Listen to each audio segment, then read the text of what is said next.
Okay, we're gonna do something a little interesting in this video. I'm going to be making a series of me reading shit off of Reddit, which is a very...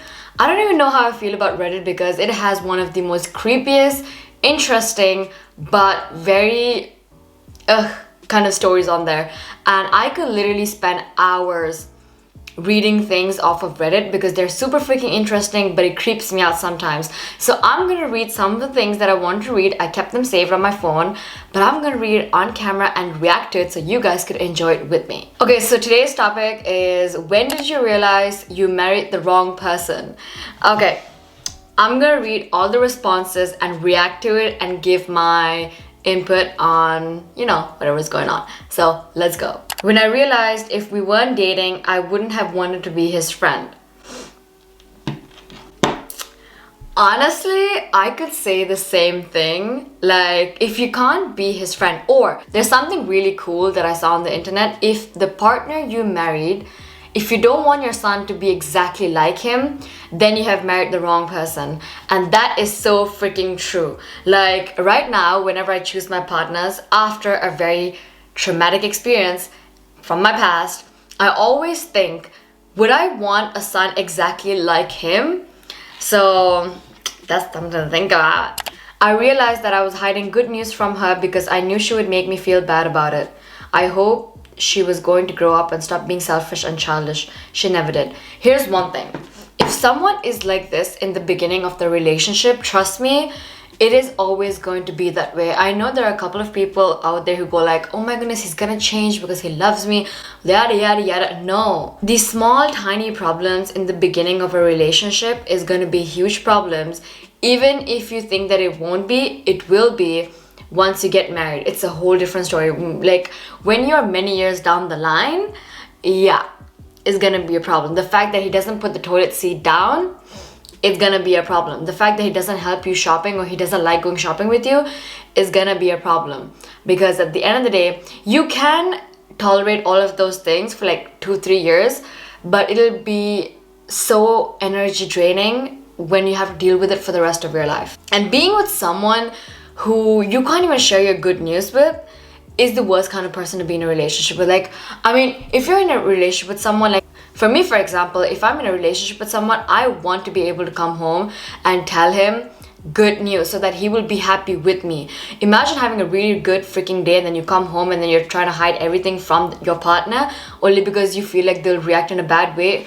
God forbid, I hope my enemy doesn't even find a partner like that. I used to think the worst thing in life was to end up all alone. It's not. The worst thing in life is to end up with people that makes you feel alone. This cannot be more true. I have actually been in a relationship where I felt so freaking lonely. I always thought I didn't have friends. I felt so freaking lonely, and it was one of the worst relationships ever because I could literally spend time with him. I could literally go out to the movies and like come back home and I would still feel lonely. I would still feel bad. It was just like, even though we were all in the same house, even though we were in the same car, it always felt like I was alone. There's nothing worse than being in a relationship with someone and still feeling lonely. Not married, but together for years. Got diagnosed with cancer and she kind of shut off. She then decided to leave several months later. At an appointment, I was officially 1 year clear, which is a milestone. I realized I was alone through a lot of it. She never wanted to do anything with it. Was a revelation to myself that the relationship breakdown wasn't all because of me. Got my 3-year test this weekend. Blood tests and scans, etc. Current girlfriend is driving me and then taking me out to lunch afterwards. Hell of an upgrade. Okay. When someone is going through something like this, like for example, if I was going through something like this, I would definitely understand that, you know, the other person would go through a lot of stress. It is not easy to take care of someone who is sick. If it's like for a week, for a month, but like when it goes like continuously. I was watching a TikToker who was taking care of her very ill wife. He was going through multiple breakdowns. He was having a very difficult life taking care of his disabled wife, but he stuck through it. But I understand when people get tired because you can't always, like, I don't know how to explain it. It's just difficult to take care of someone who's always sick. But I'm not saying that I wouldn't take care of my loved ones. Like for me, if my partner got cancer, God forbid, or something bad happened to him, he was disabled, I would be there for him. Okay, I would go to every appointment. I don't care if Barack Obama is gonna give me an award tomorrow.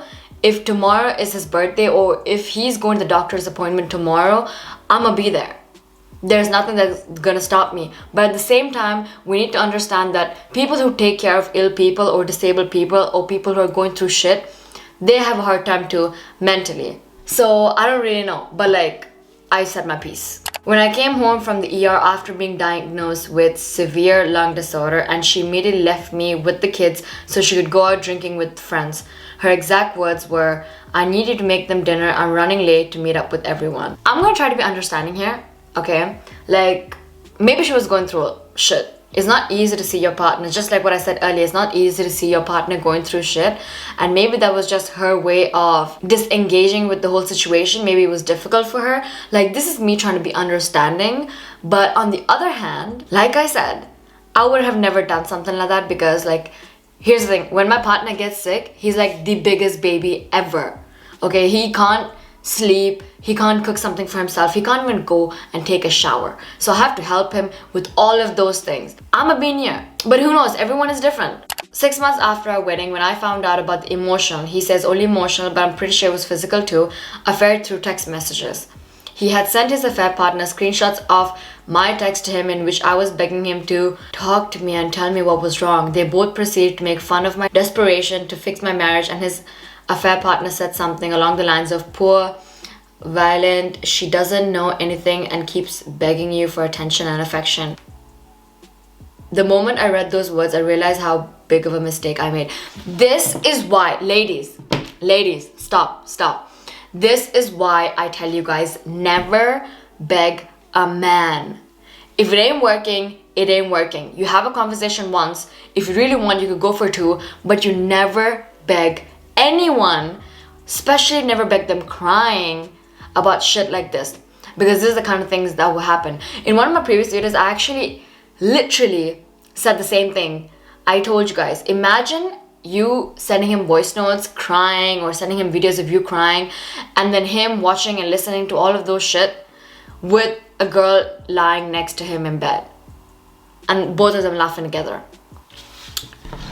Would never be me. When he was messaging a side chick on our wedding day, and boy did it go sideways from there. I really want to know what happened next. Like, did they still get married?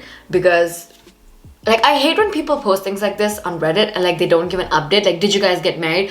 What happened? And by the way, imagine it's your wedding day. You have paid thousands of dollars for this beautiful wedding, and then you find out that he's been talking to, oh my goodness. I don't understand what goes through a cheater's mind when they do shit like this. Like, why would you talk to someone on your wedding day? Why would you even want to get married if you have a side chick? This will be a different answer. My wife is definitely my soulmate and best friend. I'll never find anyone that I can share my true thoughts, soul with. She's everything I want in a mental partner. We complete each other in that regard. Sexuality wise, it's not the best match. Did I marry my best friend? Definitely. Was that a mistake? Don't know. Okay, this is something that is so freaking common. People, okay, something I learned over the years is that you should not marry someone who you think is your best friend. Like, it's okay to have a friendship relationship with your partner, but like, there's this level, you know? Like, for example, this is your partner, this is friendship. But if it's friendship and then partner, that's bad. Because from experience, I have dated a friend of mine. We were friends for a long time, and then we got into a relationship, but it was one of the, I don't know, it was a very boring relationship. Like, I was not feeling very feminine in the relationship, because I was looking at him as a friend, not a partner. So I didn't see him as, like, I don't know how to explain it. Like, I always thought you need to marry your best friend and shit like that, but I'm not in for that anymore. I am okay with marrying a partner who is also like your best friend, but I don't believe in marrying your best friend who you love.